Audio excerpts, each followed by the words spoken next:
স্টেশনে পৌঁছে বুঝতে পারলাম আরো দ্রুত পা না চালালে ট্রেন ধরতে পারবো না। তাই কাউন্টার থেকে টিকিট নিয়েই দৌড়ে সিঁড়ি বেয়ে প্ল্যাটফর্মে নামছি। অর্ধেক পথ পেরুতেই ট্রেন আসা শব্দ। বাকি পথটুকু দ্রুত পেরিয়ে প্ল্যাটফর্মের উপর পা রাখতেই গুম গুম শব্দ করে ট্রেনটা এসে থামল। এ সময় পাশের লাইনের থেমে থাকা ট্রেনটা চলতে শুরু করল। লাইনের উপর চাকার ঘষায় আগুনের ফুলকি বের হচ্ছে। তখনই প্ল্যাটফর্মের ঘড়িতে 6টা বাজার শব্দ হল। সবচেয়ে কাছের কম্পার্টমেন্টের দরজাটা খুলতেই ঝটপট উঠে পড়লাম। সাথে সাথে ট্রেন ছেড়ে দিল। সিটে বসে স্বস্তির নিঃশ্বাস ফেললাম। হঠাৎ খেয়াল হলো যে কম্পার্টমেন্টে উঠেছি সেটা সম্পূর্ণ খালি। সিলিং থেকে ঝোলানো চামড়ার হাতগুলো অনিয়মিত ছন্দে দুলছে। স্বস্তির নিঃশ্বাস ফেললেও কেন যেন মনে হচ্ছে ট্রেনটার মধ্যে অশুভ কিছু রয়েছে।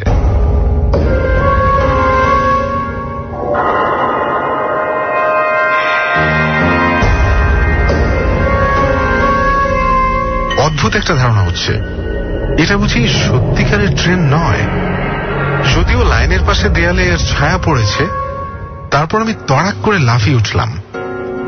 এই লাইনের পেছন থেকে আরেকটা ট্রেন আসার শব্দ শুনতে পাই।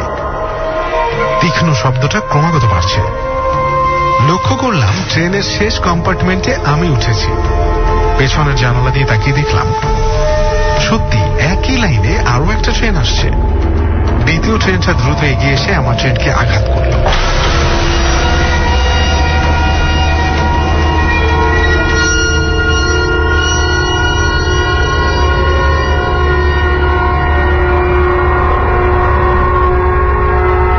ভয় আর আতঙ্কে মেরুদণ্ড বেয়ে ঘামের মতো ঠান্ডা স্রোত নেমে গেল। দ্বিতীয় ট্রেনটা আমার ট্রেনকে ভেদ করে চলে গেল। কম্পার্টমেন্টের দরজায় ঠেস দিয়ে দাঁড়িয়ে ভাবলাম নিশ্চয়ই আমি স্বপ্ন দেখছি। কাপা হাতে দরজা আর তার সামনের স্টিলের খুঁটিটা স্পর্শ করলাম। ওগুলোকে তো সত্যিকারের বলেই মনে হচ্ছে। আমার গন্তব্য সিটি হল্ট, গ্রিন ব্লেক, যেখানে আমি কাজ করি। সেখান থেকে সিটি হল্ট সাবওয়ে ধরে যেতে লাগে 2 মিনিট। নির্দিষ্ট স্টেশনে এসে ট্রেন থামলে দরজা খুলে গেল। ঘোরের মধ্যে ট্রেন থেকে নেমে প্ল্যাটফর্মের একটা বেঞ্চিতে বসলাম আমি। একটু আগে যা ঘটে গেল মাথা ঠান্ডা করে তা ভাবতে লাগলাম। যা ঘটল তা খুবই ভয়ানক। কয়েক মিনিট পর পকেট থেকে টিকিট বের করে স্টেশন থেকে বের হবার দরজার দিকে এগিয়ে গেলাম। দরজার কাছে এসে দেখি টিকিট কালেক্টর সামনের দিকে তাকিয়ে শীষ দিচ্ছে।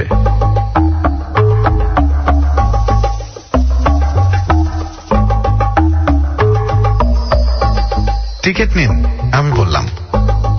কালেক্টর আমার দিকে ফিরেও তাকালো না, যেন আমার কথা শুনতেই পায়নি সে। মেজাজটা সপ্তমে চড়ে গেল। টিকিটটা তার টেবিলে ছুঁড়ে ফেলে হাঁটতে শুরু করলাম। ভাবলাম বাকি পথটুকু হেঁটে আমার পথে এদিকের ফলের দোকান পড়বে, ওখান থেকে পিচ ফল কিনবো। পিচ ফল আমার খুবই প্রিয়। অ্যানা আমার বউ, কথাটা জানে, তাই সবসময় ফ্রিজে পিচ রাখে। আমাদের বিয়ে হয়েছে মাত্র 6 মাস, কিন্তু আমাদের একে অপরের সঙ্গে সমঝোতা এত বেশি যে লোকে ভাববে আমরা বুঝি প্রেম করে বিয়ে করেছি। ব্যবসার কাজে 3 দিন বাইরে ছিলাম। আজ কাজ শেষ করে বাড়ি ফিরছি। অ্যানাকে সারপ্রাইজ দেব বলে আগে থেকে আসার খবরটা দেইনি ওকে। ফুটপাতে লোকের ভিড়ে হাঁটতে হাঁটতে ভাবতে লাগলাম গত একটা বছর ভাগ্য আমাকে খুবই সাহায্য করেছে। বিশেষ করে অ্যানা যখন সিদ্ধান্ত নিল জর্জ ওর জীবনে একটা মৃত অধ্যায়। জর্জ আর আমি ঘনিষ্ঠ বন্ধু ছিলাম। জর্জের সাথে অ্যানার সম্পর্ক ছিল, কিন্তু 1 বছর আগে হঠাৎ কাউকে কিছু না বলে জর্জ উধাও হয়ে যায়।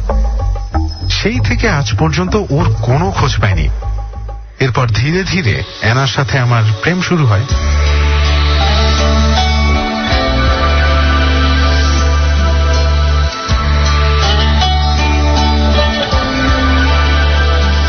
অ্যানাকে যেদিন প্রথম দেখেছিলাম সেদিনই ওর প্রেমে পড়ে গিয়েছিলাম। জর্জের অন্তর্ধান হবার 6 মাস পর আমাদের বিয়ে হয়। আমরা সুখেই আছি। এই বিজনেস ট্রিপটা খুবই সফল হয়েছে। অফিস থেকে জানতে পেরেছি আমার প্রমোশনও হয়েছে, সাথে সাথে বেতনও বেড়েছে। কথাগুলো ভেবে আনন্দে আমি শীষ দিলাম। রাস্তার পাশে এরিকের ফলের দোকান। এরিক যথারীতি টুলে বসে আছে, ঠোঁটে জ্বলন্ত সিগারেট। কাউন্টারের উপর টাকা রেখে আমি এক প্যাকেট পিচ তুলতে গেলাম, কিন্তু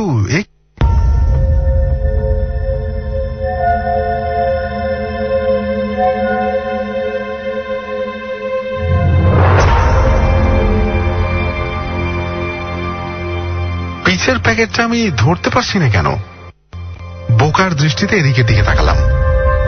আজ তোমার ফলগুলোর কি হয়েছে এরিক? জিজ্ঞেস করলাম, ঠোঁটে দুর্বল হাসি, কিন্তু জবাবটা যেন আমার মনের ভেতর থেকে উঠে আসতে চাইছে। এরিক আমাকে দেখতে পাচ্ছে না, ঠিক যেমনটা টিকিট কালেক্টরও দেখেনি। এ আমি কিছুতেই বিশ্বাস করতে পারছি না। হতবিহ্বল চেহারায় বাড়ির দিকে এগোতে লাগলাম। রাস্তার মোড়ের বাড়িটায় আমি থাকি। দরজা ঠেলে ঘরের ভেতরে ঢুকলাম। অ্যানা, আমি চিৎকার করে ডাকতে থাকলাম। দেখলাম অ্যানা ডিভানের উপর শুয়ে বই পড়ছে। ওর চেহারায় স্বপ্নীল হাসির ছাপ।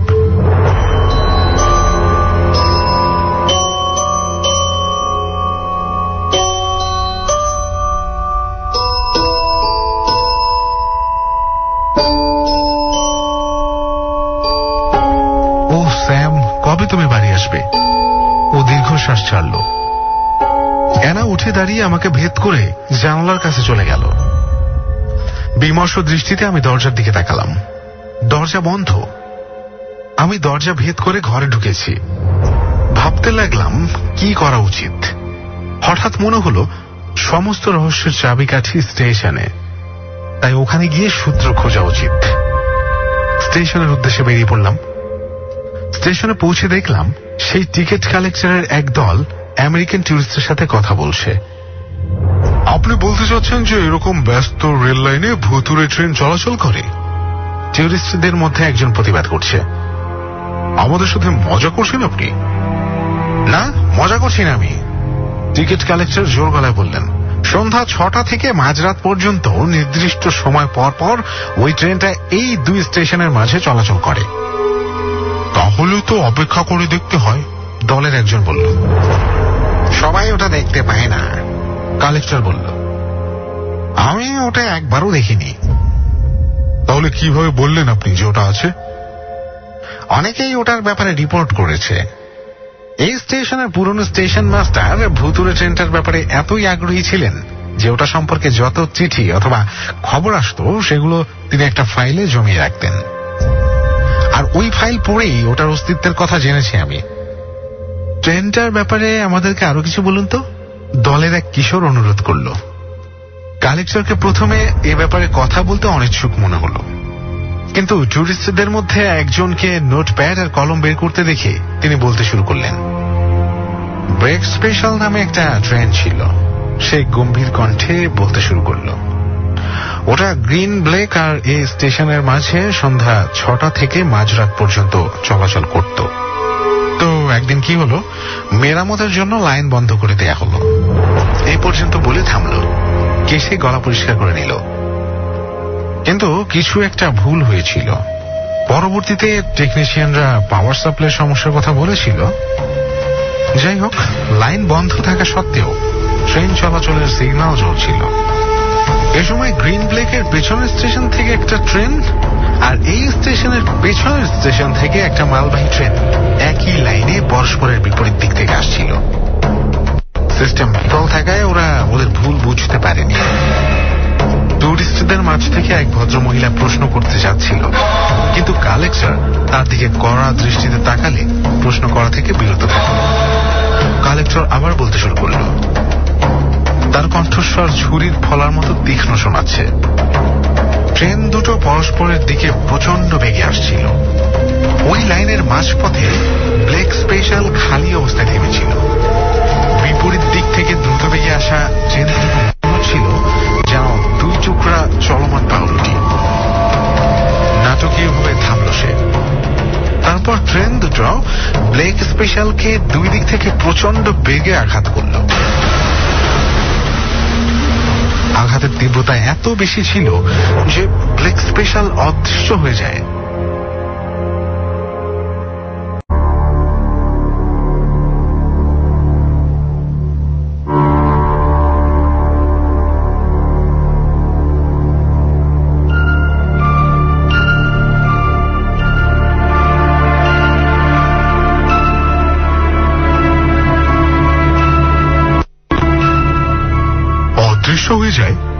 অবাক কণ্ঠে একজন প্রশ্ন করল। সবাই নীরবে কালেক্টরের দিকে তাকিয়ে আছে। হ্যাঁ, দমকল কর্মীরা ধ্বংসস্তূপ থেকে ব্লেক স্পেশালের কোনো কিছুই খুঁজে পায়নি, এমনকি একটা লোহার কণা পর্যন্ত নয়। ধীরে ধীরে সম্পূর্ণ ব্যাপারটা আমি বুঝতে পারলাম। আরো শুনছি, কালেক্টর বলতে লাগলো, গ্রিন স্পেশাল স্টেশনের ঘড়িতে প্রতিদিন সন্ধ্যায় 6টার ঘন্টি পড়লেই ব্লেক স্পেশাল বাস্তব রূপ ধারণ করে। আগেই বলেছি ট্রেনটা আমি দেখিনি, কিন্তু পুরনো স্টেশন মাস্টার ভুতুরে ট্রেনটার যে টাইম টেবিল লিখে রেখেছিল সেটা ব্লেক স্পেশালের পুরনো টাইম টেবিলের সাথে হুবহু মিলে যায়। ব্যাস এই এতটুকুই জানি আমি। এরপর অন্য যাত্রীদের দিকে তাকিয়ে বলল, টিকেট প্লিজ। তাহলে তো তুমি সবই জানতে পেরেছ।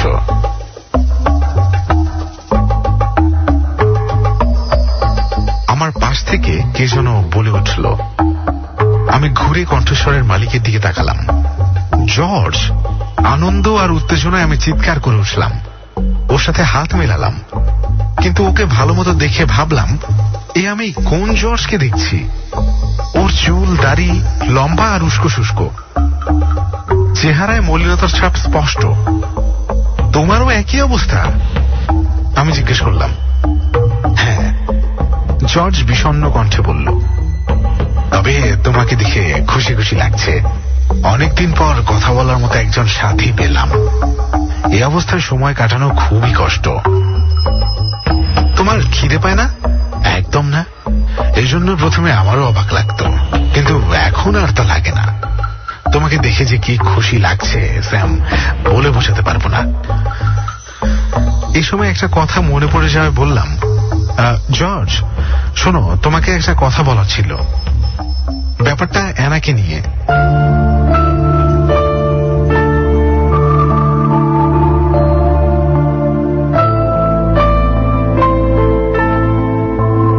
মানে বলতে চাইছিলাম যে অ্যানাকে আমি পছন্দ করতাম, কিন্তু জানি আমি। জর্জ বলল, আমার কাঁধে হাত রাখলো। এই ব্যাপারে চিন্তা করো না। প্রথমে দুঃখ পেয়েছিলাম, কিন্তু পরে বুঝতে পেরেছি। একবার ভেবেছ সময় কিভাবে মানুষের মনের ক্ষতকে সারিয়ে তোলে? কথাটা আমাদের বর্তমান অবস্থার ক্ষেত্রেও প্রযোজ্য। এখানে তোমার খুব ভালো লাগবে, বিশেষ করে যখন পুরো বিশ্ব ঘুরতে পারবে তুমি। পুরো বিশ্ব ঘুরতে পারবো? কিভাবে? হ্যাঁ, উন্নত বিমান অথবা জাহাজে করে যখন খুশি তখন। জর্জ 1 মিনিট পরে বললাম, তোমার কি মনে হয় না যা ঘটছে তা খুবই অদ্ভুত? এই যে আমাদের কেউ দেখতে পায় না, আমাদের কথা কেউ শুনতে পায় না, আমরা কোনো জিনিস ধরতেও পারি না, যদিও যে কোনো জিনিসে আমরা চড়তে কিংবা হাঁটতে পারি। ব্যাপারটা আমাকে ধাঁধায় ফেলে দিচ্ছে। এটা কিছু না। জর্জ কোমল কণ্ঠে বলল, তুমি জানো আমাদের প্রকৃত অবস্থান কোথায়? না। আমরা এখন আছি 4th ডাইমেনশনে, অর্থাৎ 4র্থ মাত্রায়। জর্জের দিকে আমি তাকিয়ে ভাবলাম, ও পাগল হয়ে যায়নি তো? শোনো স্যাম, জর্জ আস্তে করে বলল, যেন কোনো বাচ্চাকে প্রথম পড়া শেখাচ্ছে। আমরা এখানে 4th ডাইমেনশনে আছি। এই প্ল্যাটফর্মের একটা জিনিসও তুমি ধরতে পারবে না, কারণ এটার অবস্থান অন্য ডাইমেনশনে। জানো নিশ্চয়ই যে প্রথম 3টে ডাইমেনশন হচ্ছে দৈর্ঘ্য, প্রস্থ আর উচ্চতা, যেগুলো বাস্তব। 4র্থটা হচ্ছে সময়, যা অবাস্তব। আর এই জন্যই আমরা কোনো জিনিস ধরতে পারি না। ওর কথাগুলো অস্বীকার করতে পারলাম না। দুর্ঘটনায় যে ট্রেনটা পড়েছিল সবাই ওটাকে ভুতুড়ে বলে। জর্জ বলল, আসলে ওটা অন্য ডাইমেনশনে, মানে সময়ের অতল গহ্বরে চলে যাওয়া। যখন আমরা ওটায় উঠি আর বাস্তব একটা ট্রেন ওটাকে ভেদ করে চলে যায়, সে সময় রহস্যময় এমন একটা কিছু ঘটে যার ফলে আমরা 4th ডাইমেনশনে চলে যাই। তাহলে আমাদের কি কোনো অস্তিত্ব নেই? জিজ্ঞেস করলাম। 2 হাতে মাথা চেপে ধরলাম। স্যাম, শান্ত হও। জর্জ নরম সুরে বলল, প্রথম তোমার একটু খারাপ লাগবে, তবে দেখো ঠিকই মানিয়ে নিতে পারবে। কিন্তু আমি অ্যানার কাছে ফিরে যেতে চাই, আমার আগের অবস্থায় ফিরে যেতে চাই আমি। আমিও চাই, কিন্তু কোনো উপায় নেই। বাকি জীবন আমি এভাবে কাটাতে পারবো না। জর্জ আমার দিকে সহানুভূতি মাখা দৃষ্টিতে তাকালো। এখান থেকে আমাকে ফিরে যেতেই হবে। আমি দৃঢ় কণ্ঠে ঘোষণা করলাম, আমি এই পদ্ধতি রিভার্স করব। জর্জের চেহারা মলিন হয়ে গেল। তুমি পারবে না। আমার হাত চেপে ধরল। দেখো স্যাম, তুমি আর আগের অবস্থায় ফিরে যেতে পারবে না। চেষ্টা করেছিলে তুমি একবারও? আমার এত সাহস হয়নি। হয়তো সময়ের গহ্বরে একদিন হারিয়ে যাব। এভাবেই হয়তো বা আমার জীবনের সমাপ্তি হবে। জর্জ, তোমার কথা যদি সত্যি হয়, তাহলে সত্যিই আমরা আমাদের 3টা ডাইমেনশন হারিয়েছি। বলতে পারবে কোথায়? আমার ধারণা যেখান থেকে আমরা ট্রেনে উঠেছি সেখানে। আমরা যদি পুরো পদ্ধতিটা পুনরাবৃত্তি করি, তাহলে হয়তো আমরা 3টা ডাইমেনশন ফিরে পাব। কি বলো তুমি? বুঝতে পারছি না। জর্জ গঙিয়ে উঠল। তোমাকে যে কথাগুলো বলেছি সেগুলো বুঝতে আমার 1 বছর লেগেছে। আমার মনে হয় না 5 মিনিটে এই পদ্ধতি রিভার্স করতে পারবো। ব্লেক স্পেশালের দুর্ঘটনা রিভার্স করা অসম্ভব বললাম আমি। কিন্তু ভুতুড়ে ট্রেন ওঠার আগে আমরা তো সত্যিকারের মানুষ ছিলাম। এখন সত্যিকারের ট্রেনে আমরা ভূত। একটু থেমে আবার বললাম, আমার ধারণা যদি ঠিক হয়, তবে ভুতুড়ে ট্রেনটা সাধারণ ট্রেনের চেয়ে একটু ধীরে চলে। এখন আমরা যদি উল্টোটা করি, মানে সত্যিকার ট্রেনে চড়বো এবং ট্রেনটা যদি ভুতুড়ে ট্রেনকে ভেদ করে চলে যায়, তাহলে হয়তো আমরা আগের অবস্থায় ফিরে আসতে পারি। জর্জের চোখের দিকে তাকিয়ে বললাম, জর্জ, তোমার কি মত? জর্জ কিছুক্ষণ ভেবে বলল, আমার কোনো আপত্তি নেই। এভাবে সারা জীবন থাকার চেয়ে কিছু একটা করা ভালো। যা হবার হবে। আমরা গ্রিন ব্লেক স্টেশনের উদ্দেশ্যে যাত্রা শুরু করলাম।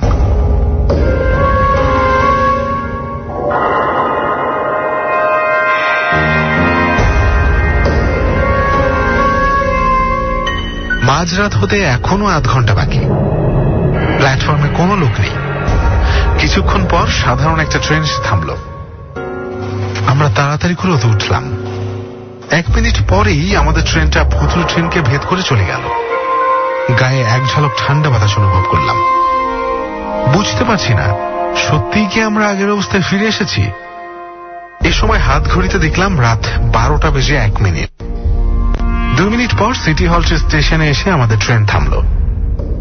দুজনে ট্রেন থেকে নেমে প্ল্যাটফর্মে হাঁটতে লাগলাম।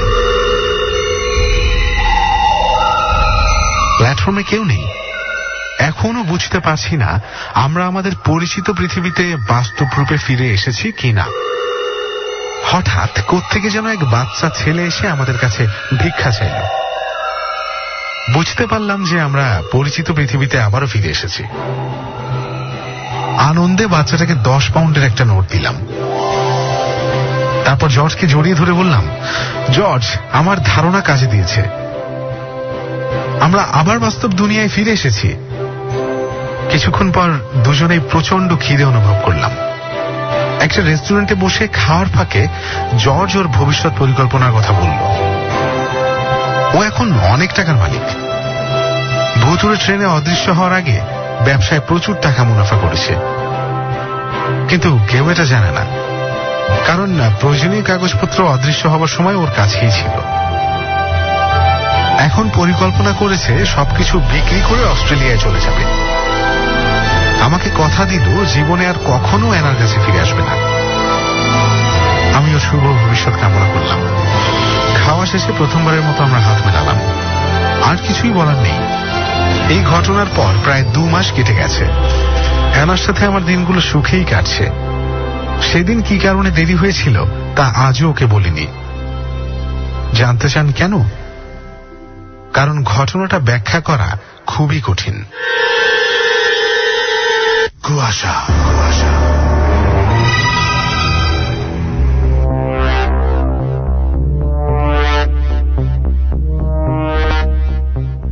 এতক্ষণ শুনলেন আজকের কুয়াশার প্রথম গল্প, যার নাম ছিল ফোর্থ ডাইমেনশন আর ডরথি গ্যারেট, আর পড়ে শোনালো সেতু।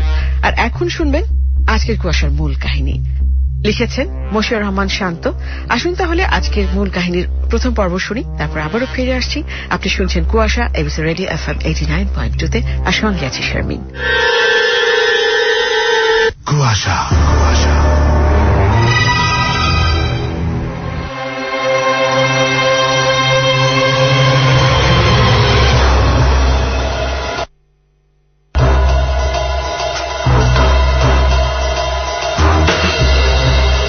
রায়হানের কাছে যখন ফোন আসলো, রায়হান তখন মাত্র ক্লাস শেষ করে ইউনিভার্সিটি লাইব্রেরিতে এসেছে। প্রতিদিন ক্লাস শেষ করে লাইব্রেরিতে এসে বসে থাকা রায়হানের পুরনো অভ্যেস। কিন্তু ফোন আসবার পরেই বুঝতে পারলো ঝামেলা একটা হয়েছে। তবে ঝামেলাটা বড় না ছোট সেটা আন্দাজ করতে পারছে না রায়হান। দাদু হঠাৎ করে অসুস্থ হয়ে আর বাসা থেকে ফোন দিয়ে যেতে বলবে, আগে কখনো হয়নি। রায়হানের দাদুর বয়স খুব একটা যে বেশি সেরকমও আবার না। সব মিলিয়ে যে ব্যাপারটা হয়েছে সেটা হলো রায়হানের মাথায় নানা রকম জিনিস ঘুরছে। রায়হান কিছু বুঝবার আগেই রায়হানের সামনে তার বন্ধু সাদাত চলে আসলো। সাদাতের স্বভাব একদিক থেকে খুবই খারাপ, সবকিছু নিয়েই মজা নেয়, কোনো কিছুই ওর কাছে সিরিয়াস না। এসে রায়হানের দিকে তাকিয়ে বলল, লাগ কইলে লাগে না, বেলাক কইলে লাগে, কলা টলা লাগে না, লেম্বু টেম্বু লাগে। কি প্রবলেম? হ্যাঁ, কি প্রবলেম তোর? সবসময় এমন আজারে পেঁচাল পারিস কেন কানের সামনে এসে? আজব তো, এখানে রাগ করবার কি আছে? গ্রামের বাড়িতে এগুলারে বলে শিল্লুক, আর ঢাকাতে বলে ধাঁধা। আচ্ছা এখন বল দেখি, এই ধাঁধার উত্তর কি? বলতে পারলে তোরে 2টা সিগারেট খাও। তোর সিগারেট তোর কাছে থাকুক। এখন যেটা বলি সেটা শোন। কিচ্ছু শুনবো না, তুই আগে বল ওই ধাঁধার উত্তর কি? পারবো না। আমি তোকে 2টা অপশন দেই। অপশন এ জিভ, আর অপশন বি ঠোঁট। তুইও না আজব টাইমে আজব জিনিস নিয়ে আসিস। জিভ হবে? হয়নি, জানতাম তুই পারবি না। ওই 4 লাইন আবার বল, দেখবি যেগুলো লাগার কথা ওগুলো উচ্চারণ করলে ঠোঁট অটোমেটিকলি অফ হয়ে যাবে। রাখ তো এইসব ফালতু ধাঁধা, আসল কথা শোন। আমার দাদা নাকি খুব অসুস্থ, কি হয়েছে কে জানে। শুধুমাত্র অসুস্থ থাকার ইচ্ছে, এটা নিয়েও চিন্তায় আছে। খারাপ কিছু ঘটেনি তো? ডাকাচ্ছে যখন, তখন ধরে নে আসল কাহিনী হয়ে গেছে। কেউ মরলে পরেই এইভাবে নাতিদের ডেকে নিয়ে যায়। মজা নিচ্ছিস? ফ্যামিলি নিয়ে হাসি তামাশা আমার একদম পছন্দ না। আচ্ছা বন্ধু যা, মজা বন্ধ। ব্যাপারটা মনে হয় সিরিয়াস। চল আমিও তোর সাথে চলে যাই। বিপদের দিনে বন্ধু পাশে থাকবে না তো কে থাকবে বল? তুই যাবি আমার সাথে? হ্যাঁ সত্যি যাব। সত্যি সত্যি রায়হান রওনা করল। রায়হানের মাথায় রাজ্যের হতাশা, কেন জানি মনে হচ্ছে বড় কিছু হয়েছে। আচ্ছা এমন যদি হয় রায়হান গিয়ে দেখছে যে তার দাদা মারা গেছে, তাহলে ব্যাপারটা কেমন কষ্টকর হবে। উফ, ভাবতেই পারছে না রায়হান। এদিকে সাদাতকে দেখে বেশ ভালোই বিরক্ত হচ্ছে সে। সাদাতকে দেখে মনে হচ্ছে যেন সে পিকনিকে যাচ্ছে। খুশির জোয়ার লেগেছে সাদাতের চোখে মুখে। রায়হান বিরক্ত হয়ে সাদাতের দিকে তাকিয়ে বলল, মুখ এমন হাসি হাসি করে রেখেছিস কেন? কেন, কাঁদো কাঁদো করে রাখতে হবে নাকি? আমি কি সেটা বলেছি? সেটাই বলেছিস, একটু ঘুরিয়ে। উদাহরণ দিচ্ছি দাও। যেমন তুই বলিস নাই আধা গ্লাস খালি, তুই বলছিস আধা গ্লাস ভরা। অর্থাৎ আমার নিজেরই বের করে নিতে হচ্ছে যে আসলে আধা গ্লাস খালি। ভাই তোর মাথায় ঝামেলা আছে, বেশ বড় রকমের ঝামেলা আছে। তুই বরং একটা কাজ কর, ফেরত যা। তোকে নিয়ে আমার বাসায় গেলে আরো বড় ধরনের ঝামেলা হবে। তুই এত বড় একটা কথা বলতে পারলি রায়হান? আমি তো এখন 100% তোর সাথেই যাব। তোর গ্রামের নামটা আবার বল। তুই যদি আমাকে ফেলে যাস তাহলে আমি একা একাই রওনা দিব। তিতারকান্দি। কি নাম রে বাবা, নাম শুনতেই কেমন জানি মুখটা তিতা তিতা লাগছে। হয়েছে, আর ঢং করতে হবে না। চল, বাস এসেছে। এরপর বাস থেকে নেমে নদী পার হয়ে তারপর ভ্যান রিক্সা। যেতে যেতে কটা বাজে কে জানে। রওনা তো দেই।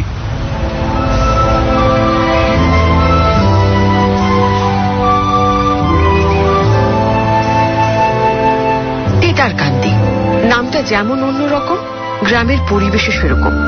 এক কথায় ভুতুড়ে গ্রাম বলা যায়। রাস্তাঘাট দিন হোক রাত হোক সব সময় খালি। মাঝে মাঝে তুই একটা ভ্যান রিক্সা এদিক ওদিক যাওয়া আসা করে, কিন্তু সেটাও নিয়মিত না। রায়হান এবং সাদাত দুজন মিলে যখন পৌঁছালো তখন বেশ রাত হয়ে গেছে। সবচেয়ে বড় কথা হচ্ছে রায়হানের মুড একদম অফ। তার ধারণা সে বড় একটা ভুল সিদ্ধান্ত নিয়েছে, আর সেটা হলো সাদাতকে সঙ্গে নিয়ে আসা। সত্যি যদি দাদার অবস্থা খারাপ হয়ে থাকে তাহলে সাদাতকে দেখে আরো বেশি খারাপ হয়ে যাবে।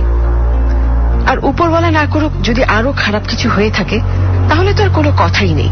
উফ, এইসব নিয়ে রায়হান একদমই ভাবতে চাচ্ছে না, তবুও বারবার ঘুরে ফিরে তার মাথায় এগুলোই আসছে। দেখতে দেখতে গ্রামের ওখানে পৌঁছে গেল তারা। যখন গ্রামের পথে নামলো তখন বেশ রাত হয়ে গেছে।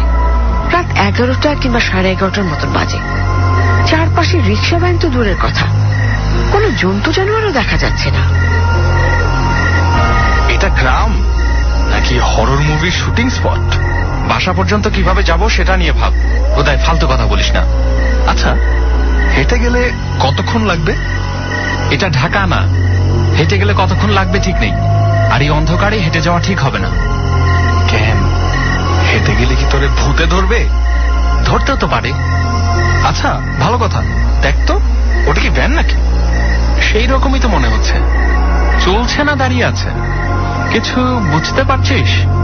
মনে তো হচ্ছে দাঁড়িয়ে আছে, নাকি আস্তে আস্তে চলছে। অন্ধকারে তো বুঝতে পারছি না। আচ্ছা দাঁড়া, কাছে গিয়ে দেখি। যেভাবেই হোক এটাতেই যেতে হবে। চল কাছে যাই।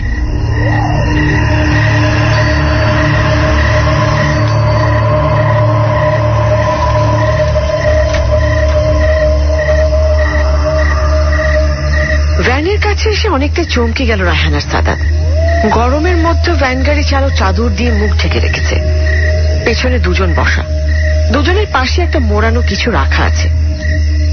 যে দুজন বসে আছে তাদের দেখেই কেমন যেন একটু অস্বাভাবিক লাগছে। কিছু জিনিস থাকে যার সাথে কিছু অস্বাভাবিকতা লেগেই থাকে। ভ্যানের পেছনের দুজনের মধ্যে সে ভাবটা বেশ প্রবল। রায়হান আর সাদাত ভ্যানের কাছে গিয়ে কিছু না বলেই নিজেরাই চড়ে বসল। রায়হান আর সাদাতের চড়ে বসা দেখে ভ্যান গাড়িওয়ালা অদ্ভুতভাবে পিছন ফিরে তাকালো। রায়হান বেশ অবাক হলো, কারণ সাধারণ ভ্যান গাড়িওয়ালা কখনো এমন ভাবে তাকায় না।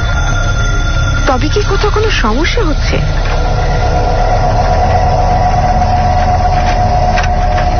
কোনো কিছু কি অদ্ভুত লাগছে? পিছনের লোকগুলা কি তো কেমন জানি লাগছে। ভুল কিছুতে উঠে পড়লাম না তো? চল, সময় থাকতে থাকতে নেমে যাই। কি দরকার ঝামেলাতে পড়ার? ঝামেলা না, আর কাছে মনে হচ্ছে অশরীরী কিছু। অশরীরী বলতে কি বুঝাইলেন? জাগর শরীর নাই? না, মানে আপনাকে কিছু বলিনি। ব্যাপারটা হচ্ছে হলো, ব্যাপার হইতেছে রাতের বেলা শরীরী অশরীরী বইলা কিছু থায় না। আন্ধার মানে সব সমান। আপনারা যাইবেন কই? সমান বলতে কি বোঝাচ্ছেন? কিছুই বুঝাই না। যাইবেন কই আপনারা? তিতারকান্দি যাব। চাই যদি যাইবার চান চুপ কইরা বইসা থাকেন। জানেন তো বোবার কোনো শত্রু নাই। আপনি ওই ভালো রাস্তা ছেড়ে এদিক দিয়ে যাচ্ছেন কেন? আমি কই যাবো? আমার গন্তব্য নিয়ে আপনাকে ভাবতে হইবে না। চুপচাপ বইসা থাকেন। এই ভাইরা কই যাবে? আপনাকে সেইটা যাই না, কাজ নাই। বইসা থাকেন। এগরে নামায়া দিয়া আপনা করে নামামু।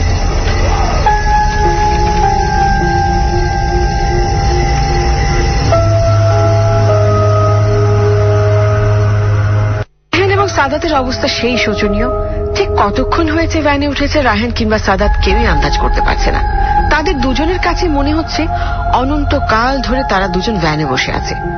ভ্যান গাড়ির পেছনে লোকগুলো খুব অদ্ভুত। প্রথমে মনে হয়েছিল এই গরমে শুধু ভ্যান গাড়িওয়ালা চাদর পেঁচিয়েছিল, কিন্তু ভ্যানে বসার পর খেয়াল করলো বাকি যে দুজন প্যাসেঞ্জার একটা মোড়ানো কিছু নিয়ে বসে আছে তারাও চাদর পরে বসে আছে। কি অদ্ভুত, এরকম ভাবে চাদর পেঁচিয়ে কেন বসে আছে তারা? রায়হান এবং সাদাত একটু পরপরই দুজনের দিকে তাকাচ্ছে। সেই দুজন একদম স্তব্ধ, মনে হচ্ছে কথা বলতেও জানে না। বাধ্য হয়ে সাদাত নিজেই প্রশ্ন করলো ভ্যান গাড়িওয়ালাকে,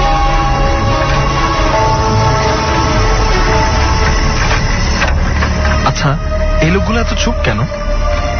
কোথায় নামাবেন এদের? এরা নামবে দক্ষিণ পাড়ার কবরস্থানে। কবরস্থান মানে? আপনারা চুপ কইরা বইসা থাকেন। সময় হইলে সব নিজের চোখে দেখবার পারবেন।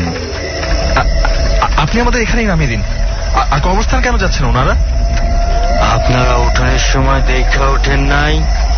এইটা একটা লাশের গাড়ি, চাদর দিয়া পেঁচাইয়া লাশ নিয়ে যাইতাছি। ভয় পায়েন না, কবরস্থান থেকে আপনাগরে জায়গা মতন নামায়া দিমু। আরে তাই তো, একই ওনারা দেখি সত্যি সত্যি লাশ নিয়ে যাচ্ছে। আমার কাছে তো কিছু ভালো মনে হচ্ছে না। এই ভাই, নামান আমাদের, নামান বলছি।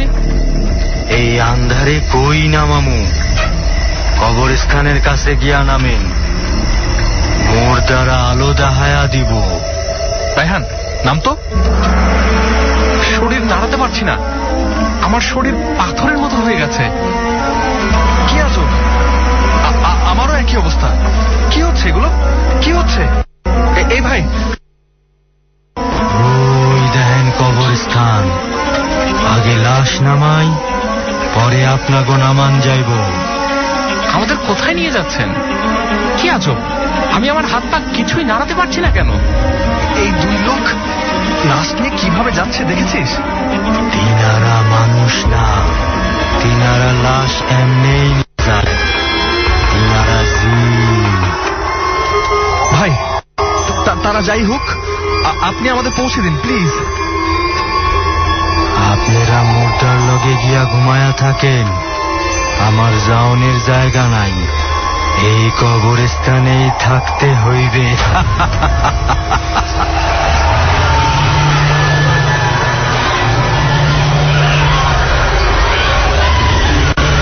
চারপাশ থেকে এমন হাসি শব্দ আসছে কেন?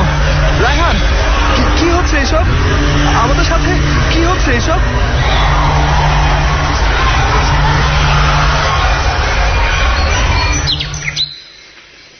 পরের দিন ভোরবেলা গ্রামবাসী দেখল ঢাকা থেকে দুজন তরুণ এসে কবরস্থানের গেটের কাছে অজ্ঞান হয়ে পড়ে আছে। গ্রামবাসী যত দ্রুত পৌঁছালো, ঠিক সেরকম ভাবেই এই দুজনের খবর অতি দ্রুত পৌঁছে গেল রায়হানের বাসায়। রায়হানের ছোট চাচা ছুটে এসে দেখলেন একদল মানুষ রায়হান এবং সাদাতকে ভিড় করে দাঁড়িয়ে।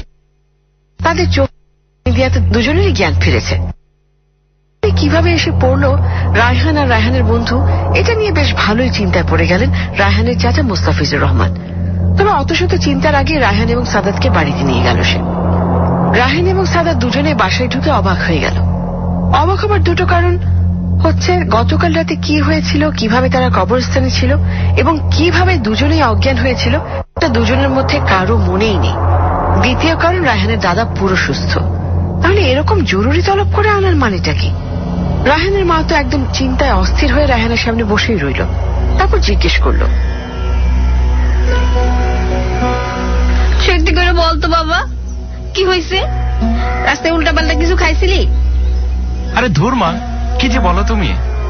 তুমি কও তো বাবা, রায়হান যা লাজুক, কিছু হইলেও কইব না, না হইলেও কইব না। আন্টি, কি আর বলবো, রাতে কি হয়েছিল সত্যি আমারও মনে নেই। তবে এত জায়গা থাকতে কবরস্থান গিয়ে অজ্ঞান হয়ে পড়ে থাকবো, ব্যাপারটা আমার কাছেও অদ্ভুত লাগছে। যাজ্ঞা বাবা, এগুলা নিয়ে বরং কথা না বলি। রায়হান এতদিন পরে আইছে, তোমরা আসবা বললেই কিছু আয়োজন করে রাখছিলাম। যখন থেকে তোমাকে অজ্ঞান হওয়ার খবর পাইছি, আমার তো হাত পা কাঁপতেছিল। আমার তো তাই মনে হচ্ছে। এটা মনে করলেই কেমন জানি লাগছে। বেটার এটা নিয়ে কথা না বলাটাই। কিন্তু রায়হান, তোর বাড়ি কিন্তু আসলেই সুন্দর। তোর দাদা সুস্থ, এটা যেমন খুশির খবর, ঠিক তেমনি আমরা সারাদিন তোর এলাকা চষে বেড়াবো, এটাও একটা খুশির খবর। বাবা, যেখানে ইচ্ছা ঘুরো, কিন্তু আমার মন কইতাছে তোমাকে একটু বিশ্রাম দরকার। মা, আমরা বরং একটু ঘুমাই, ঘুম থেকে উঠে দাদার সাথে দেখা করব। ঠিক আছে, ঘুমা বাবা।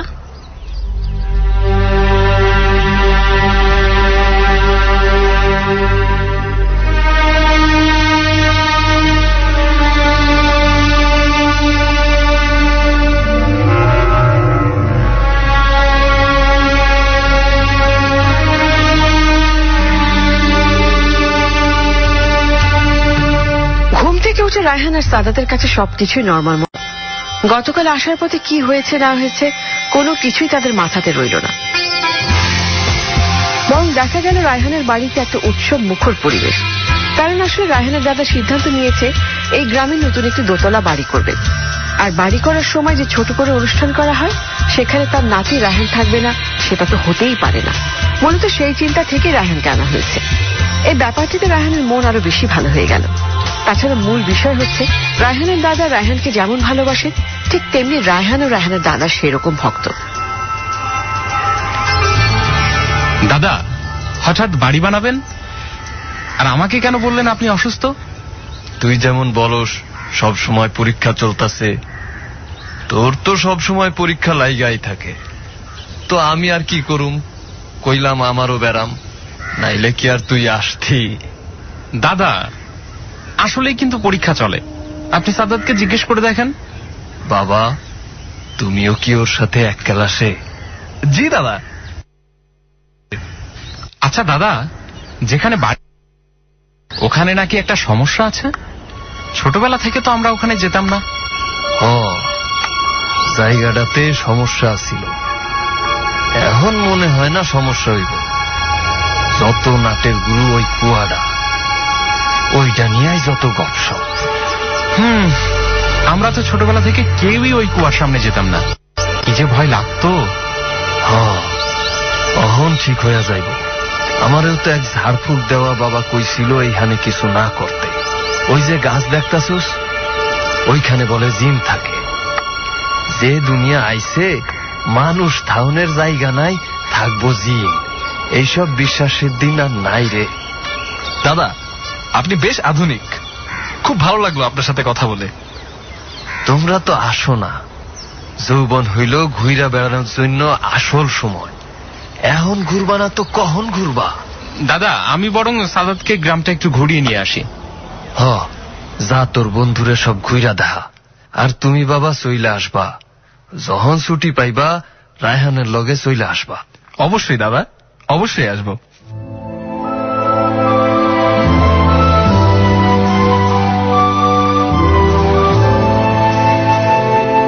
রায়হান সাদাতকে নিয়ে ঘুরতে বের হলো। গ্রাম দেখার মতো আসলে কিছুই নেই, প্রায় সব গ্রামই একরকম। মজার বিষয়, গ্রামের মানুষগুলো একই রকম। সন্ধ্যার কিছুক্ষণ আগেই গ্রামের অনেক কিছু সাদাতকে দেখিয়ে ফেলল রায়হান। তারপর বাড়ির পেছনের দিকে যে কুয়াটা রয়েছে সেই দিকে নিয়ে গেল সাদাতকে।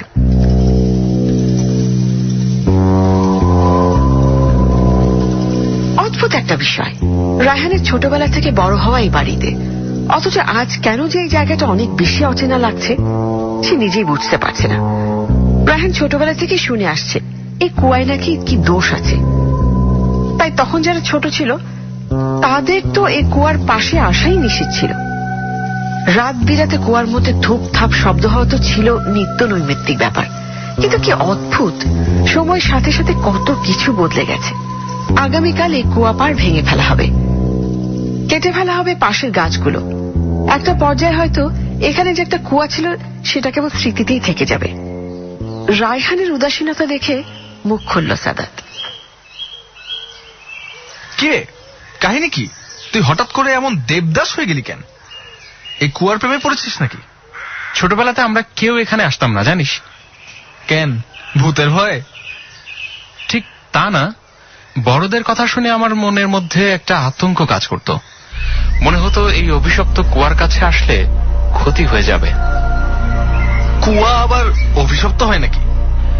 আমার ছোট ফুপুর যখন 12 বছর বয়স তখন সে এই কুয়াতে পড়ে মারা যায়। দাদা খুব কষ্ট পেয়েছিলেন। তখন আমার জন্মও হয়নি। তখন থেকেই একটা রিউমারের মতো হয়ে গেছে যেটা অভিশপ্ত কুয়া। তাহলে তো এটা ভেঙে বাড়ি বানানো একদম গুড ডিসিশন। মাথাও থাকবে না, ব্যথাও থাকবে না। ঠিক তেমনি কুয়াও নেই, অভিশাপের কোনো কিছুও নেই। আচ্ছা, সন্ধ্যা হই হই করছে, চা খেতে খুব ইচ্ছে করছে। চল বাসায় ঢুকে যাই। আম্মার চা খেলে পরে আর কারো চা মুখেই দিতে পারবি না। দোস্ত, বাসায় ঢুকতে ইচ্ছে করছে না। তোদের এই অভিশপ্ত কুয়ার সামনেই বসে চা খাই। তুই বরং চা এখানেই নিয়ে আয়। এখানেও খাওয়া যায়। আফটার অল কাল থেকে তো আর কুয়ায় থাকছে না। তবে সত্যি আমি এই জায়গাটা খুব মিস করব, অনেক বেশি মিস করব। মেস টেস যা করতে ইচ্ছা করিস, এখন যা, চা নিয়ে আয়। সন্ধ্যা হয়ে গেছে, আলো অনেকটাই কমে গেছে। কিছুক্ষণের মধ্যে অন্ধকার হয়ে যাবে চারপাশ, এই ব্যাপারে কোনো সন্দেহ নেই। রায়হান চা আনতে গেছে তো গেছি, সাদাতের মনে হচ্ছে রায়হান আজ আর ফিরবে না। সামান্য চা আনতে যদি এতক্ষণ সময় লাগে তাহলে তো আর কিছুই বলার থাকে না। সাদাত বসে থাকতে থাকতে দেখলো একটা কালো শাড়ি পরা মহিলা কুয়ার এই দিকে আসছে, হাতে পানির বালতি। এই বাড়ির কেউ কি? কিন্তু সাদাত যতটুকু শুনেছে এই বাড়ির কারো তো এখানে আসার কথা না। মহিলাটা কুয়ার কাছে এসে পানি তুলতে শুরু করলো। তার থেকে একটু দূরে বসে আছে সাদাত। মহিলা একবারও এই দিকে তাকাচ্ছে না। বাধ্য হয়ে সাদাত নিজেই মহিলার সামনে গেল।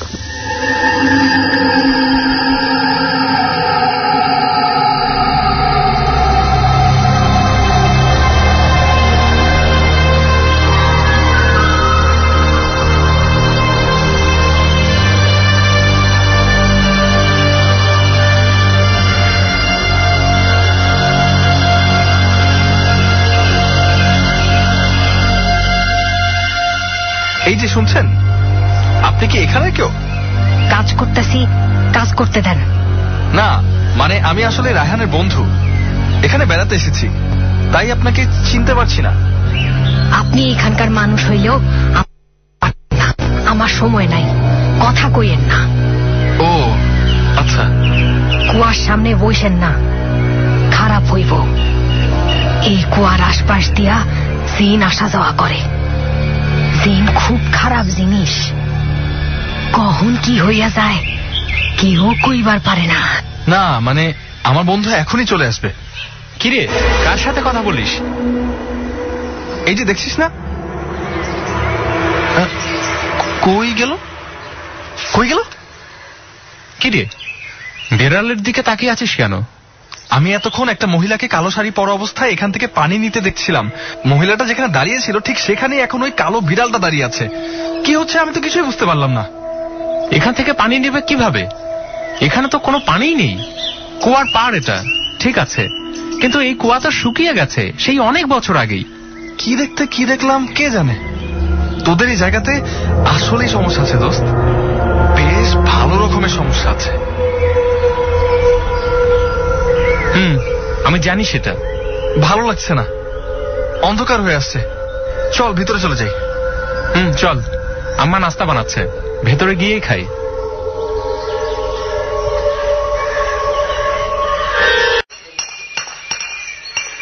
পরের দিন কুয়া ভাঙার কাজ শুরু হলো। রায়হানের দাদা এখানেই আরেকটি নতুন বাড়ি বানাবেন। উনি সকাল থেকে কুয়ার পাড় থেকে একটু দূরে চেয়ার নিয়ে বসে আছে। রায়হানের বাসা ভালোই উৎসবের আমেজ বলা যায়। নতুন বাড়ির কাজ করবেন, তাই অনেক আত্মীয়কে আসতে বলেছেন রায়হানের দাদা, যদিও এখনো কেউ তেমন ভাবে আসেনি। এদিকে রায়হান আর সাদাত ঘুমাচ্ছে। রায়হানের মা চা বানিয়ে রায়হানের দাদাকে দিতে গেলেন। রায়হানের দাদার মুখ বেশ হাসি হাসি। নতুন বাড়ির কাজ ধরাতে উনি যে খুব আনন্দ পাচ্ছেন সেটা স্পষ্টই বোঝা যাচ্ছে তার চেহারা দেখে। চা হাতে নিতে নিতে বললেন, বাড়ি হইতাছে বৌমা, নয়া বাড়ি বানামু মনের মতো কইরা। হব্বা, কিন্তু একটু চিন্তা লাগে। আপনি না এক বাবা কইছিল এখানে বাড়ি করলে সব ধ্বংস হইয়া যাইব। আরে দূর, রাখো তো কুফা কথাবার্তা। দাও দাও, চা দাও। চিনি কম দিছো কেন? কি বলেন আব্বা, আমি তো চিনি ঠিকই দিছি। আচ্ছা দাঁড়ান, আপনার জন্য আরেকটু চিনি নিয়ে আসি।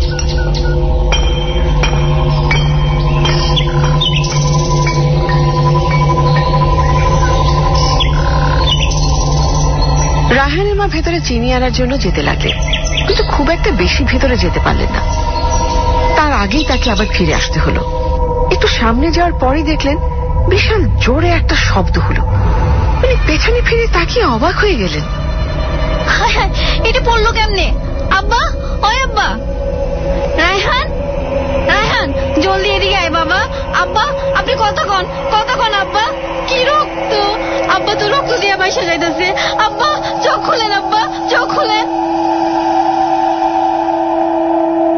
কুয়ার ঠিক পাশে যে গাছটা ছিল সেই গাছের ডালটা ভেঙে পড়েছে রায়হানের দাদার উপর। ব্যাপারটা এত দ্রুত এবং এত বাজেভাবে হয়ে গেছে কোনোভাবে রায়হানের দাদার মাথা থেকে রক্ত পড়া থামানো গেল না। বাড়ির লোকজন হাসপাতালে নেওয়ার পথেই মারা গেলেন রায়হানের দাদা। সকালবেলা যে পরিমাণ আনন্দ এই বাসার লোকজনের মাঝে কাজ করছিল, সন্ধ্যায় ঠিক সেই পরিমাণ শোকে পুরো বাড়ি স্তব্ধ হয়ে গেল। পুরো ঘটনা নিয়ে বেশ বড় রকমের একটা ধাক্কা খেল রায়হান। কারণ যখন তার মা চিৎকার করছিল তখন রায়হান এবং সাদাত ঘুমাচ্ছিল। ঘুম থেকে চমকে উঠে দৌড়ে এসেই দেখল দাদার মাথা থেকে রক্ত বের হয়ে পুরো কুয়ার পাড় ভেসে যাওয়ার মতো অবস্থা। এই ঘটনার কিছুক্ষণ পর যখন তার দাদাকে মৃত ঘোষণা করা হলো, ঠিক তার কিছুক্ষণের মধ্যে সবাই কবর খোঁড়া, লাশ গোসল করানো এগুলো নিয়ে ব্যস্ত হয়ে পড়ল। সন্ধ্যার মধ্যে কবরও দেয়া হয়ে গেল। কবরস্থান থেকে একটু দূরে একটা নদী। সন্ধ্যায় সবাই বাসায় আসলেও সাদাত আর রায়হান নদীর পাড়ে গিয়ে বসে রইল। এখন মন খারাপ করে কি লাভ বল? যা হবার তা তো হয়ে গেছে। দাদা আমার জন্য কি ছিল সেটা আমি বলে বোঝাতে পারবো না সাদাত। পুরো বিষয়টা কিভাবে হলো কিছুই বুঝলাম না। আমার মনে হয় সব দোষ ওই কুয়ার। কিছু একটা তো অবশ্যই আছে, নইলে কি? আমি গতকাল স্পষ্ট কালো কাপড় পরা এক মহিলাকে দেখেছি, মহিলার সাথে কথাও বলেছি, কিন্তু একটু পরেই দেখলাম মহিলা থেকে কালো বিড়াল। বিষয়টা অদ্ভুত না? আমার তো মনে হয় তোদের একটা পার্মানেন্ট সলিউশন করা দরকার। কি পার্মানেন্ট সলিউশন? দেখতেই তো পাচ্ছিস কত বড় একটা ক্ষতি হয়ে গেল। সামনে যেন এমন কোনো ক্ষতি না হয়, সেটার জন্যই তো পার্মানেন্ট সলিউশন দরকার। কি সলিউশন করা যায় তুই বল? আমার এখন আর কিছু ভালো লাগছে না। 3 দিনের মধ্যে ঢাকা চলে যাব ভাবছি। ঢাকা না হয় চলে যাওয়া যাবে। আমি বলি কি, এটা একটা সলিউশন হোক, তারপর যাই। আমার ধারণা এদিক দিয়ে খারাপ কোনো জিনিসের চলাচল আছে, এই কারণেই এমন সমস্যা হচ্ছে। কিছুর চলাচল থাকলেও সেটা বন্ধ করব কিভাবে? গ্রামে জিন সাধনা করে এমন কোন লোক পাওয়া যায়? এমন একটা লোক খুঁজে জায়গাটার কথা বলে দেখা যায়। আইডিয়া খারাপ না। আচ্ছা চল, এখন বাসায় চল। সবার মন খারাপ, এই সময় পাশে থাকাটা জরুরি। চল। এখানে বসে থেকে বা কি হবে? যে চলে যাওয়ার সে তো চলেই গেছে। আসলে সত্যি বলতে যা হবার তো হয়েই গেছে। এখন এটা নিয়ে মন খারাপ না করে সামনে যেন এরকম কিছু না ঘটে সেটা খেয়াল রাখতে হবে। সেটাই। রায়হানদের বাড়িতে একদিকে সবার যেমন মন খারাপ, ঠিক তেমনি অজানা এক আতঙ্ক ভর করেছে বাড়ির প্রতিটা মানুষের উপর। আতঙ্ক কাজ করবে নাই বা কেন? যে কুয়ার পার নিয়ে এত কথা, ঘটনা তো সেখানেই ঘটল। তাহলে কি আসলে কুয়াটা অভিশপ্ত? অসম্ভব কিছু না। এই দুনিয়াতে সত্যি অসম্ভব বলে কিছু নেই। রায়হানের মনে হলো আসলেই সাদাত ঠিক কথাই বলেছে।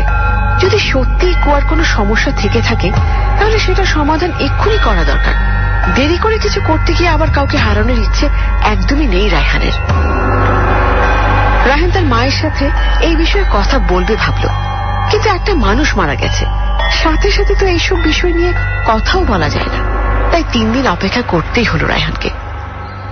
তারপর তার মায়ের সামনে গিয়ে বলল, মা, একটু কথা ছিল তোমার সাথে। কি হয়েছে বাবা? কোনো ঝামেলা হয়েছে আবার? ঠিক ঝামেলা না, যা ঝামেলা হবার সেটা তো হয়ে গেছে। এখন সেই ঝামেলার সমাধান খুঁজে বের করতে যাচ্ছে। কিসের আবার ঝামেলা হইল? মা, কুয়ার পাড়ের কাহিনী কি আমাকে বলো তো? ছোটবেলা থেকে আমরা কেউ ওখানে যাই না কেন? কেন তাকে বারবার অভিশপ্ত বলা হয়? আমি নিজেও অত ভালো জানি না, তবে ভাষা ভাষা কিছু কথা শুনছিলাম আমার বিয়ার পরপরই। জায়গাটা যদি সত্যি অভিশপ্ত হয়ে থাকে তাহলে অভিশাপ থেকে মুক্তিরও কোনো একটা পথ অবশ্যই আছে। তুমি ভাষা ভাষা কি শুনেছিলে বলো?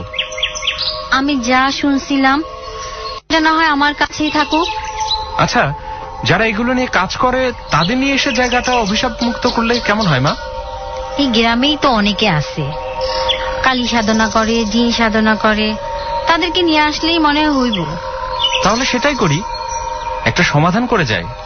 ওপরওয়ালা না করুক, যদি কাল আমাদের কারো ক্ষতি হয়ে যায় তাহলে সেটা আরো বেশি খারাপ হয়ে যাবে।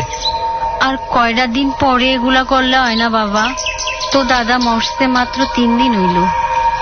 কিছু জিনিস আমার ভালো লাগছে না মা, তাই যত দ্রুত সম্ভব আমি নিজেও চাচ্ছি এই জায়গার একটা সমাধান হোক। ঝড় নাই, তুফান নাই, হঠাৎ করে গাছের ডাল ভেঙে দাদার উপর পড়ে গেল, ব্যাপারটা আর যাই হোক মোটেও স্বাভাবিক কিছু না। দেখ, তাইলে যেটা ভালো মনে হয় সেটাই কর। কিন্তু বাবা, মানুষে শুনলে হাসবো, কইব মরা বাড়িতে ভূত পেত নিয়ে মস্কারা শুরু করছে। মানুষ কি বললো না বললো এগুলো নিয়ে চিন্তা করে লাভ নেই মা।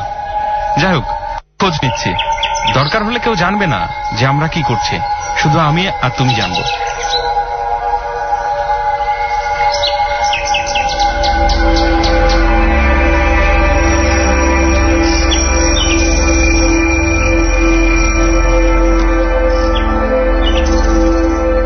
ঢাকা শহরে পড়ুয়া একজন ছাত্র যখন নিজেই অতি প্রাকৃত কোনো বিষয়ের উপর বিশ্বাস করতে শুরু করে, তখন বোঝাই যাচ্ছে সমস্যাটা কতটা গুরুতর।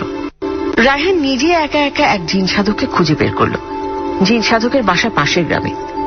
জিন সাধকের ঠিকানা পেতে খুব একটা কষ্ট হলো না রায়হানের। গ্রামের প্রায় সবাই সাধককে ভালো করে চেনে। রায়হান আর সাদা দুজন মিলেই চলে গেল সেই জিন সাধকের সাথে দেখা করতে। জিন সাধক বাসাতেই ছিলেন। গ্রামের একদম শেষ মাথায় ছোট্ট একটা কুড়ে ঘরে থাকেন সেই সাধক। রায়হান আর সাদা দুজন মিলে সেই সাধকের ঘরে ঢুকবার সাথে সাথেই দেখলো জিন সাধক কাঁথা মুড়ি দিয়ে বসে আছে। দেখতে একদম সাধারণ একজন মানুষ। সাধকরা যেরকম মাথায় কাপড় পরে থাকে, লাল শালু পরে থাকে, এই সাধক একদমই সেরকম না, বরং পুরোই ব্যতিক্রম বলা যায়। রায়হান আর সাদাতকে দেখেই সে সাধক বললেন,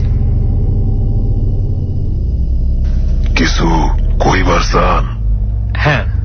কোন কি কইতে চান?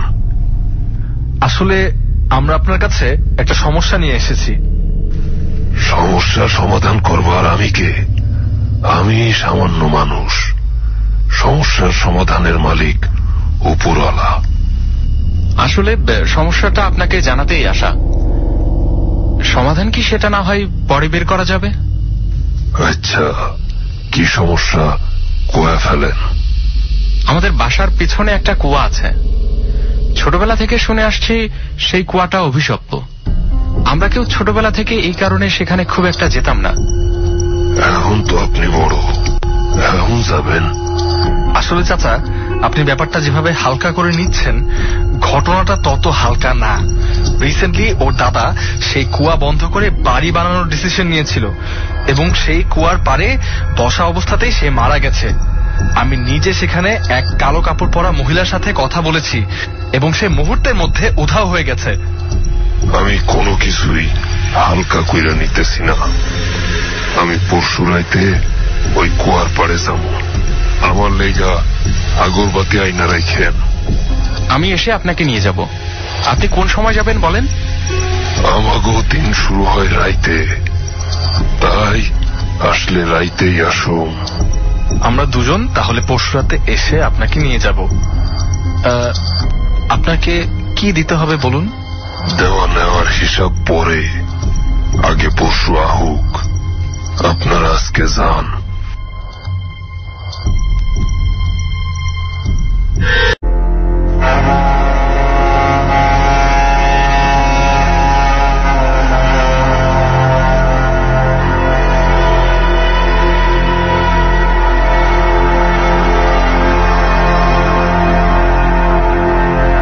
সাদাত বের হয়ে বাসায় চলে আসলো। এখন শুধু পরশু দিনের অপেক্ষা। রায়হানকে চিন্তিত মনে হলেও সাদাত যে এই বিষয়গুলো নিয়ে বেশ ভালো রকমের এক্সাইটেড সেটা বোঝা যাচ্ছে। সাধকের বাসা থেকে বের হয়ে সাদাত রায়হানের দিকে তাকিয়ে বলল, লোকটার মধ্যে দরবেশ দরবেশ কোনো ভাব একদমই নেই, খেয়াল করে দেখেছিস? ভাব দিয়ে কি যায় আসে? সে কোনো কিছু করতে পারে কিনা সেটা ডিপেন্ড করে তার কাজের উপর। পরশুদিন আসলেই বোঝা যাবে সে কতটুকু কাজ করতে পারে। তোর বাসায় সবাইকে জানাবি না? যাদের জানা দরকার তারা জানলেই চলবে, সবাইকে জানিয়ে কি করব? তাহলে উনি যখন রাতে যাবে আগরবাতি জ্বালাবে, মানুষ তো এমনিতেই চলে আসবে। গরু গাধার মতো কথা বলবি না। এটা শহর না যে মানুষ ভর্তি থাকবে সব সময়। আর বললাম তো, যাদের থাকা দরকার তারাই থাকবে, যাদের থাকা দরকার নেই তারা তাদের ঘরে থাকবে। দেখ, যেটা ভালো বুঝছিস। চল এখন বাসায়, মাকে বলে সবকিছু রেডি করতে হবে। চল।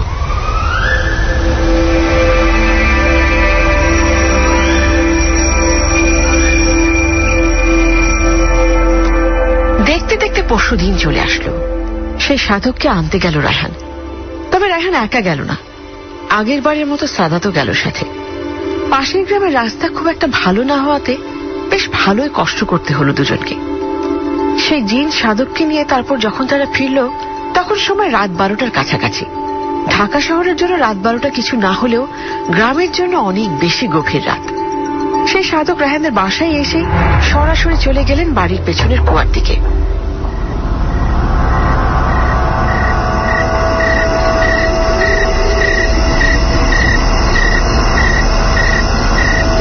অনেকক্ষণ কুয়ার দিকে মনোযোগ দিকে তাকিয়ে তারপর রায়হানের দিকে তাকিয়ে বলল, কালো কাপড় পরা মহিলাকে কে দেখছিল?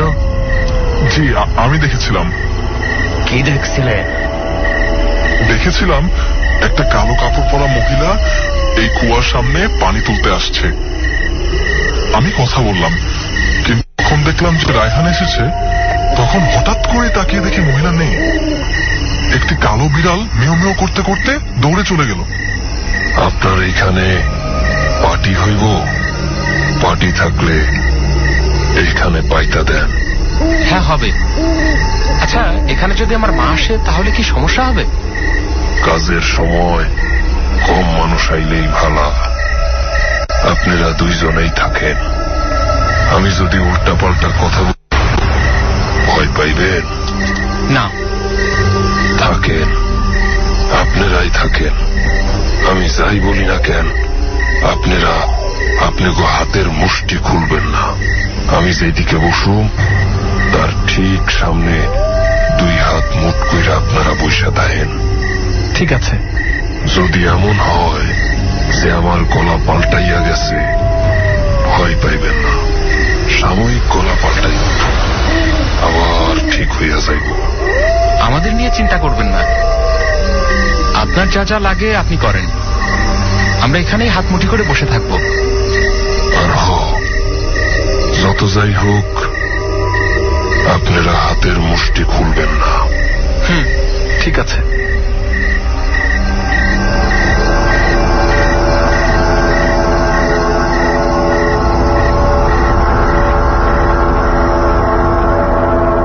সেই জিন সাধককে বলি আর কালী সাধক যাই বলা হোক না কেন, ওই লোক পার্টির মধ্যে বসে এক মনে কিছু একটা পড়তে শুরু করলো।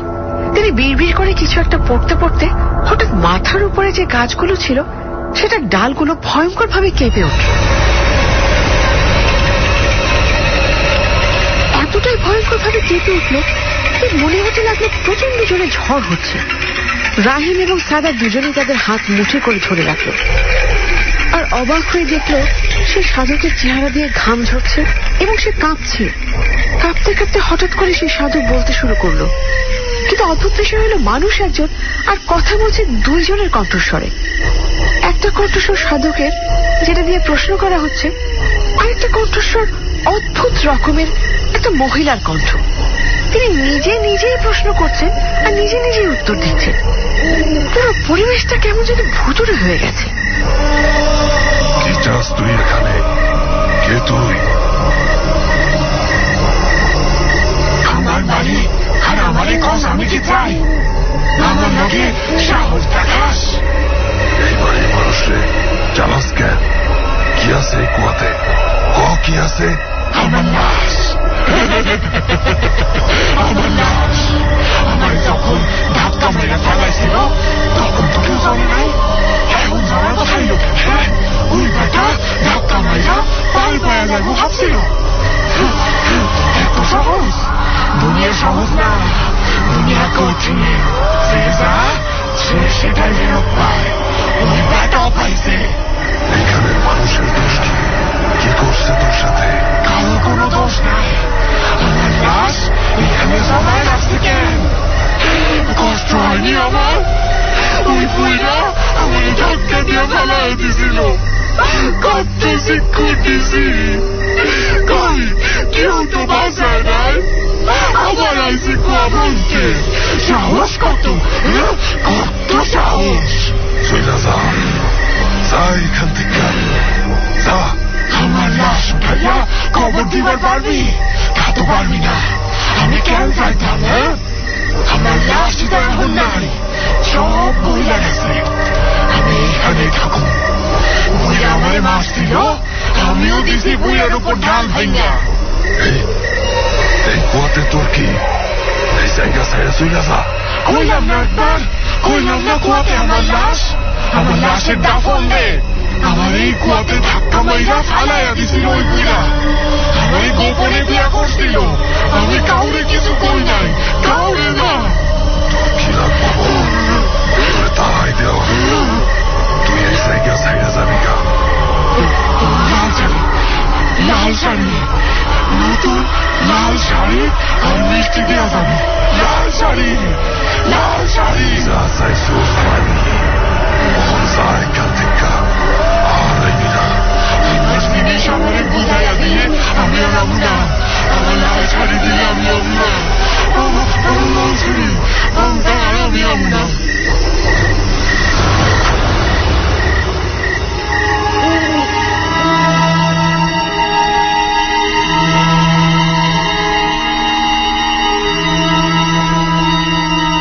অদ্ভুত এক অভিজ্ঞতা হলো সাদাত এবং রায়হানের। ঘটনা শুনে যা মনে হলো তা হচ্ছে এই কুয়াতে রায়হানের দাদা কোন একজন মানুষকে ফেলে দিয়েছিল।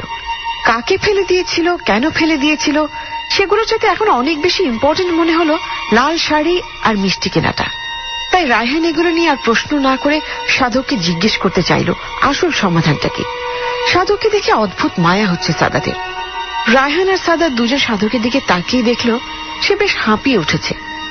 তারপর হাঁপাতে হাঁপাতে বলল, এই জায়গায় আত্মা ঘুরে, খুব খারাপ আত্মা। এই কুয়াতে তারে মারা হয়েছিল। কি হয়েছিল সেটা বলে লাভ নেই। আমি মায়ের কাছে শুনেছি কিছুটা। আমার দাদা আরেকটা বিয়ে করেছিল, তিনি তার স্ত্রীকে এই কুয়াতে ফেলে দিয়েছিল। এটা এই বাড়ির সবাই কম বেশি জানে। এখন সেটা নিয়ে কথা না বলে সমস্যার সমাধান নিয়ে কথা বলি। সমস্যার সমাধান একটাই, ভোগ দেন। পারেন তো কালকাই ভোগ দেন। বাজার থেকে নতুন একটা লাল শাড়ি আর মিষ্টি কিনা কুয়ার মধ্যে ফালাইয়া দেন। তারপর এই কুয়া বন্ধ কইরা দেন। জটিল সমস্যাগুলোর সমাধান সব সময় সহজ থাকে। আপনি শিওর তাহলে এই কুয়ার পার একদম ঝামেলামুক্ত হয়ে যাবে? যদি না হয় তাইলে তো আমি আছি। ঠিক আছে, আপনি যেটা বলেছেন সেটাই করা হবে। পরের দিন একটা লাল শাড়ি এবং মিষ্টি কিনে এনে সে কুয়ার মাঝে ফেলে দেয়া হলো। অদ্ভুত বিষয়, এরপর থেকে সত্যি আর কোনো সমস্যা হয়নি সেই বাড়িতে। শুধু তাই না, সেখানে এখন একটি বাড়িও তৈরি করা হয়েছে। তখন ঝামেলা সমাধান করে চলে আসলেও সেখানে অর্থাৎ কুয়ার পাড়েই নতুন বাড়িতে রায়হান এসে থাকে। ঢাকা থেকে যখনই ছুটি পায় তখনই সে গ্রামে চলে আসে। অদ্ভুত বিষয়, সাথে কোনো ঝামেলা না হলেও সে অদ্ভুত একটা ভয়ঙ্কর কিছু অনুভব করতে পারে সবসময়। সেটা কিসের ভয়ঙ্কর অনুভূতি সেটা বরং শ্রোতাদের কাছে অজানাই থাক। কুয়াশা।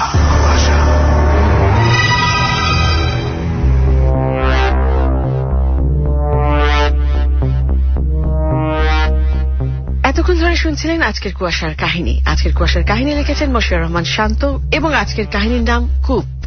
এর নাট্যাংশ পরিচালনায় ছিলেন শেগুফতা আবিদ শাড়ি এবং সাউন্ডে ছিলেন যথারীতি খালিদ।